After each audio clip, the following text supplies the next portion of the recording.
Magandang araw sa atin lahat mga insan. Ako po ang inyong banat insan at nandito na naman tayo para sa isang makatotohanang reaction, opinion at komentaryo. Ngayong araw pag-uusapan natin at ipapakita ko sa inyo mga insan kung paano maging tunay tunay doon sa pagkain. Yung kakainin mo yung isang pagkain at hindi ka nagpapanggap na katulad ng ginagawa ni Kiko Pangilinan. Yung paghigop ng sabaw, nakita nyo naman yun, halos dampi lang yung uso. Sabi niya, ang sarap. Ang layo ko. Maghilig kasi magpanggap yung natural, normal. Hindi mo kasi normal yun eh. Hindi ka kumakain ng ganun. Hindi mo naranasan yung ganun. Kaya pagtikim mo, wala talaga. Hindi talaga ma-appreciate ng panlasa mo yun at hindi mo talagang ma-appreciate na hihigop ka ng ganung sabaw kasi hindi mo naman naranasan. Hindi katulad ng mga ranas talaga yung ganyang hirap na kapag ka tumikim talaga at kumain, talagang kain talaga, subo talaga o subo. Hindi yung pati yung saging daw, sinubo na ni Kiko Pangilinan. Ewan ko ba sa'yo? Kiko, hindi ko alam kung ano na pinagagawa mo sa buhay mo. Mapansin ka lang talaga. At isama na rin natin sa pag-uusapan natin mga insan, no, na parang wala sa sarili to si Claire Castro kung sumagot eh. Apakalayo ng sagot niya sa tanungan. At saka halatadong wala siyang alam sa mga survey. Hindi ko alam kung ano siya, nagtatanga-tangahan o talagang tanga ba talaga to. Ang kulit ng sagutan niya mga insan eh, no? Sa survey, tinanong kung mababa yung ratings ni PBBM. Ang mga respondent, ano lang yan, 20,000, nakakarating mo yun. Hinahanapan niya pa kung nakakarating mo yung tulong. Hindi yan makaka-apekto. Talaga to insan. Pero bago natin umpisahan mga insan, naway mag-subscribe po kayo dito sa ating channel at i-hit nyo po yung ating notification bell at i-like nyo po yung ating video para malaking bagay po yan dito sa ating channel. Libre lang po yan mga insan at walang bagay po yan, malaking tulong po yan para lumago pa yung ating channel. So umpisa na natin itong mga insan. Eto, arangkada muna si Senator Bongo at si Senator Bato de la Rosa. Eto ang tunay kung paano talaga kumain ng pangmahihirap na pagkain na walang keme-keme. Kiko, etong tularan mo, papanggap ka pa eh. Ayan o, binalot sa dahon yun eh. May kanin, yan. Yan. Parang suman ah. Wala bilog pero hindi naman puso. Kasi puso sa nyog yun eh. Ito parang dahon ng saging eh. Si Bongo, tamo kumain o. Rekta, gano'n na pagkain. Di ba? Rekta. Arte-arte. Siya na pang bato ah. Sanay talaga yan. Yan mo. Sanay talaga kumain. Di ba? Itong bato. Lami. Masarap ba? Masarap ba mga insan? Ganyan. Pag laki sa hirap, laki sa mga ganyang kainan. Di ba? Ayun. Teka lang insan. Medyo nawala. Di ba? Hindi ko katulad nung, ayoko na lang ipakita niya sa insan yung pinagagawa ni Kiko Pangilinan. Yung paghigop na sa base, viral naman yun. Maya, magalit na. Pati sa akin, magalit si Kiko eh. Ano na nga siya eh. Humihiling na nga siya sa, mga insan eh. Sa Comelec eh. Na yung nambabas daw sa kanya.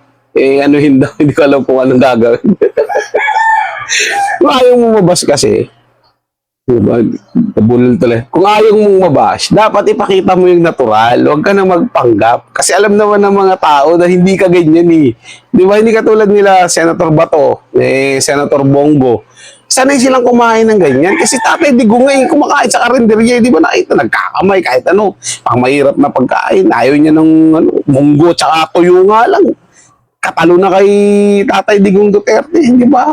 Magpapanggap, hindi nyo na kailangan magpanggap para kumbinsihin lang yung taong bayan na iboto kayo. Kasi kung maganda yung ginawa nyo dito sa ating bayan, sigurado hindi kayo kalilimutan. Siguradong iboboto at iboboto nila kayo kung meron kayong magandang nagawa sa bayan. Hindi na uso kasi ngayon na ipinapakita nyo, makabayan ako, gagawin ko to. Maghahagis ako ng lambat. I-edit nyo na lang para maayos yung hagis. Kahit samlay yung pagkain, ganun din, di ba? The more kasi na nagpapanggap kayo, the more na lalong maiinis lang sa inyong taong bayan. Kasi may record na kayo dun, di ba? May paiyak-iyak kayo. Sana all! May ganun ka na dati, Sir Kiko eh. Tapos ngayon, dinagdagan mo pa ng ganyan. So, paano maniniwala sa iyo yung taong bayan? Kung ako sa inyo, naging natural na lang kayo, naging normal na lang kayo. Sigurado dun, talagang bibiliban pa ng tao. Huwag nyo nang haluan ng kadramaha, huwag nyo nang haluan ng pagpapanggap. Maging normal lang, maging natural. Sigurado, kung talagang gusto kayo ng taong bayan, iboboto at iboboto nila kayo. Hindi na kailangan ng pagpapanggap. So, isunod natin tong nagpapanggap na to. Nagpapanggap na matalino.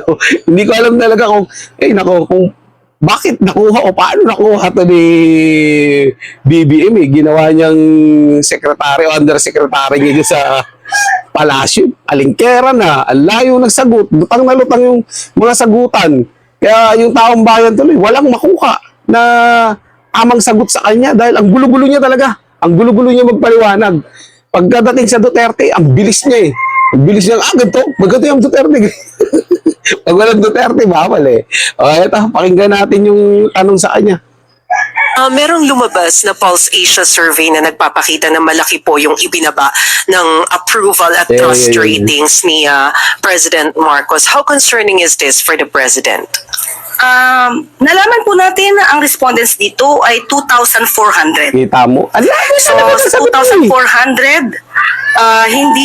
Ang mga insan, ang layo, no? Yung bumaba, ano pong, ano nyo di, ano po yung, ano sabi nyo, ano pong concern nyo di, anong masasabi nyo po dito sa pagbaba ng rating. Ang sagot niya, nalaman po natin na ang respondent, ano kinalaman nun? Tinatanong kung ano yung reaction nyo doon sa pagbaba ng, ratings ni PBBM. Tapos, abo ko sa'yo, Claire. Gulo mo, Auntie Claire. Hindi naman po ito nagre-reflect ng sentimiento ng kabuuang more than 100 million people or Filipinos in the country. Sumasalamin din po ito. Sa bagay, tama ka. Hindi naman magre-reflect yan sa kabuuang 100 billion something na mga Pilipino. Pero imaginein mo Claire, sa kada 2,000 na tatanungin, 25% lang yung trust rating. Sa 225 sa 2,000 na yon, 25% lang yung makukuha nyo. 'Di ba? Sa kada 2,000, so ilang milyon nga yan? 'Di ba? So ganun pa rin yun kababa. Ito naman si Claire Castro, hindi naman pwede lahat ng 100 million na katao, 160 million katao dito sa Pilipinas, tanungin yan. 'Di ba? Patungkol sa ng gobyerno. Baka pagka ganyan, may iba dyan, habulin pa kayo ng itak. Sobrang galit. 'Di ba? Merong mga kalye survey, tingnan mo. 'Di ba marami nagsasabi ayaw nila kay BBM, mahirap ang buhay kay PBBM. Maraming ganun. Lumabas ka kasi diyan sa lungga mo, mag-ikot-ikot ka kung saan lugar. 'Di ba? Hindi yung nakaupo ka lang diyan at nagpapalaki ng Ituloy natin ito, Aizan. Ayaw na niyo mag-play. Ito, sa impluensya ng mga fake news. Yeah, fake news na nasisihin niya. So, kung ang mga tao man na ito ay nagbigay ng kanilang mga opinyon, marahil ay bunga ito ng mga fake news. Ako naman! Ito man ay naman, Auntie Claire, ano yung pinagsasabi mo? Nabunga na naman ng fake news. Ano na naman yung fake news na pinagsasabi mo? Teka nga lang isan. Diba? Pag tuwi na lang sinisita, pag tuwi na lang merong issue na ipupukol sa gobyerno, ang laging sinasagot nito ni Claire, dahil din sa fake news. Alam mo sa totoo lang, Claire, kung hindi dahil sa fake news na pinagsasabi mo, hindi naman ibabalita yan ng media na kausap mo ngayon Fake news kasi yung sinasabi mo, natural fake news yung makukuha ng taong bayan. Huwag ka mag-fake news, sabihin mo yung katotohanan. 'Di ba? Makakakuha ka ng mga amang datos. Hirap sa'yo. Fake news ka kasi ng fake news, kaya nagbumukha ka rin fake news. Yung mukha ka fake news. toong nagkaroon ng pagsagot. Hindi na naman po pabayaan ng gobyerno Dahil dapat natin malaman ang mga respondents, saan ang mga respondents, ang mga respondents ba ito ay nakakatanggap ng totoong news Totoo news. o naiimpluwensyahan ng fake news. So ang mga Fake news respondents talaga ba na siya. ito ay hindi nakakarating ang tulong ng gobyerno? So dapat din po nating malaman ito. During the Ano ba kasi talagang tulong yon? Talagang wala namang makakarating na tulong. Nagpili lang yung tinutulungan. Hindi nga namin alam kung may tinutulungan ba talaga kayo eh. Di ba? O gaya nga ng sinabi mo, marami kayong tinutulungan. Ba't ayaw mo ilabas dyan? Dapat yung datos ng mga tinutulungan nyo, yun yung nilalabas mo dyan. O, di ba? Di sana, na ano ka agad? Hindi, ang dami namin natutulungan. Ito yung mga natulungan namin. Sila yun, mga ganun. Maglabas kayo ng ebidensya rin. Di ba? Hindi yung manghuhula yung tao, natulong sila. Ang tanong kasi yung tinulungan nyo, wala naman silang nakikita. O sasabihin mo, hindi ba nakakaabot sa kanila yung tunay na balita? O naaapektuhan sila ng mga fake news? Ano ba yung tunay na balita? Wala nga maibalitang tunay sa inyo dahil fake news lang ha kayo. Kayo nga mismo yung nagpi-fake news eh. Di ba? Pero kung sinasagot mo ng tama, yung mga katanungan ng mga reporters dyan, ibabalita rin yan nila ng tama. Siyempre wala silang masasagot na tama. Sasabihin ng mga tao, wala naman sinabi na ano eh, baka wala talaga. Ang gulo nito ni Claire Castro, ang layo talaga lagi na sagot mo sa mga tanungan. Pero pagkadating sa Duterte, ang bilis mo talagang makahanap ng segue. O, tuloy natin ito mga insan. interview of Pulse Asia President Ronald Holmes. Sabi niya, isa daw marahil sa dahilan ng pagtaas din ng disapproval rating ni PBBM ay yung pagtugon sa pangunahing problema like yung matataas na presyo ng Totoo bilihin, yan. naman sa kita o yung sahod at yung paglaban daw po sa katiwalian. Totoo din Kaya nga, yan. ang tanong po natin dito, 2,400, nakakarating po kaya ang serbisyo Layo talaga ng sagot. ng gobyerno? So kung ano, saan man nanggagaling po itong opinion ni Nakakaawa ka talaga. Holmes, Mr. Holmes, okay? Yan ay kanyang opinion. Siguro mas maganda rin po na malaman niya kung ano ba talaga yung katotohanan. Baka po kasi nasasapawan ng good news ng mga fake news. Ano bang good news? Ano bang good news? Paano nasasapawan ng good news? Ng fake news? Eh wala nga silang good news. Wala nga kayong may pakitang good news. Ano bang good news? Good news ba yun na ipadala nyo si Tatay Digong Duterte doon sa Dahig, Netherlands? Good news ba yun yung lumalalang kriminalidad dito sa ating bansa? Na parang legal na yung magbenta ng mga illegal na droga? Good news ba yung pagka may bagyo nababahaan tayo ng todo-todo? Good news ba yung dumadami lang yung ayuda pero wala namang hanap buhay na makuha? Hirap yung taong bayan at maraming nagugutom? Yun ba yung good news sa'yo? Good news ba yun na pilit yung pinapabagsak yung Duterte pero hindi nyo tuluyang napapabagsak bagkus kayo yung nababagsak? Yun ba yung good news sa inyo? So ano ba yung good news? Katulad ako, mamamayan ako, wala akong nakikitang good news na ibinabalita mo. Pag tinatanong nga kayo dyan kung nabuo na ba yung mga housing na pinangako ni BBM, wala rin kayo mapakita. Sabi mo, walang milyon. Eh, pangako ni BBM nun, 1 milyon kada taon. So, ano na nangyari dun? Sus naman, parang totoo na yung sinakasabihan na ipinangako na nga, tutuparin pa ba? Abuso na yun. Sobrang abuso na, pinangako pa, tutuparin pa. Di ba?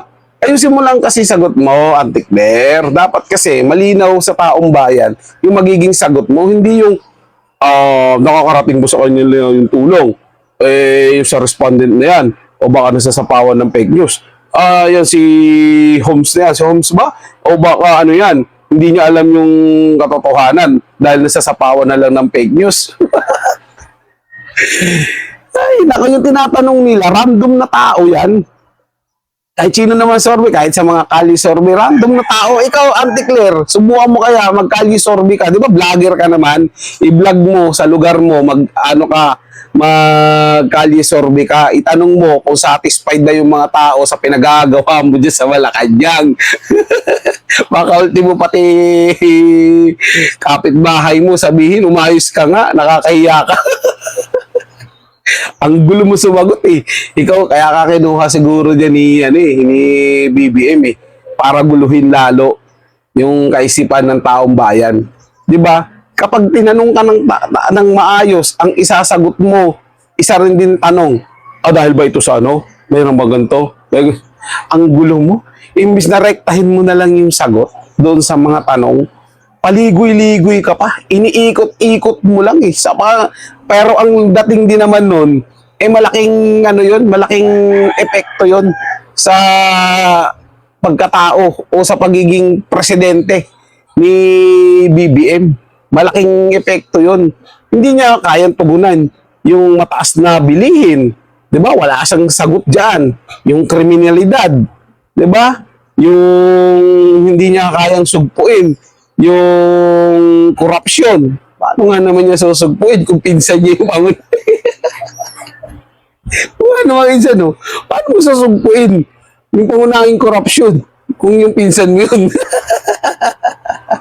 O nga, no? Ano kaya yung mga insan? Napakahirap po talaga. Ako ngayon, Claire, nahihirapan din talaga ako sa inyo. Ang lupit niyo talaga dyan. Kayo mga insan, sa inyong palagay, sa inyong mga sarili, dyan sa lugar ninyo, nararamdaman nyo ba yung sinasabi nito ni Claire Castro na marami silang tulong o maraming good news na dumarating daw sa pamamahala ni PBBM? Comment nyo yan, pag-uusapan natin yan. So hanggang dito na lang mga insan. Maraming salamat sa inyong panonood at huwag nyo sanang kalimutan na mag-subscribe dito sa ating channel. I-hit ang notification bell para lagi kayong ma-update pag may mga bagong video tayo. At syempre, share nyo, i-like nyo yung video na to para maraming makanood. Malaking bagay at tulong po yan dito sa ating channel para mas lalong lumago pa tayo. So hanggang dito na lang at maraming salamat. Ingat po kayo palagi. Paalam po.